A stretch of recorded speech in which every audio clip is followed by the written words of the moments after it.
दोस्तों, आज की कहानी का शीर्षक है अपनी कीमत समझो। ये एक ऐसी कहानी है, मैं सोचता हूँ कि सभी को ये सुनना चाहिए।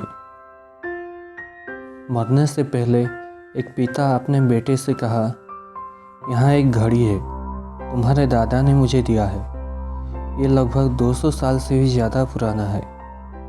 इससे पहले कि मैं तुम्हें ये घड़ी दे दूँ, तुम ज्वेलरी शॉप में जाओ और उन्हें बताओ कि तुम इसे बेचना चाहते हो और देखो कि वो तुम्हें इसका कितना कीमत देते हैं।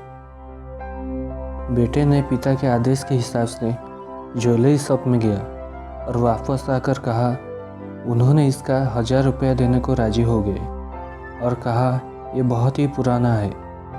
पिता ने कहा, ठीक है, अब इसे लेकर तुम कबाड़ी के दुकान में जाओ। उसके बाद बेटा कबाड़ी के दुकान में गया और वापस आकर अपने पिता से कहा, कबाड़ी वालों ने सिर्फ इसका 200 रुपये देने को राजी हुए क्योंकि इसके ऊपर खरोंच है। पिता ने कहा, ठीक है, अब तुम इस घड़ी को लेकर म्यूजियम में जाओ और उन्हें यह घड़ी दिखाओ। बेटा पिता की इन सब बातों से कुछ समझ नहीं पा रहा था। उसके मन में कई सारे सवाल उठ रहे थे, लेकिन वो अपने पिता का आखिरी इच्छा पूरा करना चाहता था। इसलिए वो इस घड़ी को लेकर म्यूजियम में गया और वो जब वापस आया तो अपने पिता से कहा, म्यूजियम वालों ने इसका 3 लाख रुपया मुझे ऑफर किया और कहा ये एक बहुत ही दुर्लभ घड़ी है और इससे वो अपने म्यूजियम में रखना चाहते हैं और अपना म्यूजियम का शोभा बढ़ाना चाहते हैं। फिर पिता ने जवाब दिया, मैं तुम्हें ये दिखाना चाहता था कि हर चीज़ का एक सही जगह होती है, एक सही तरीके से। तुम खुद को किसी गलत जगह पर रखकर गुस्सा करना कि कोई तुम्हें तुम्हारा वैल्यू नहीं दे रहा है, ये ठीक नहीं है।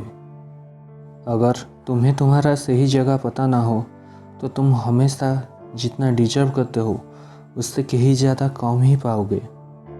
कभी ऐसी जगह में मत रुकना जहाँ तुम्हें या फिर तुम्हारे काम को कोई वैल्यू ना देता हो, चाहे वो फिर रिलेशनशिप हो या फिर फ्रेंडशिप या जॉब या फिर तुम्हारा प्रोफेशन ही क्यों ना हो।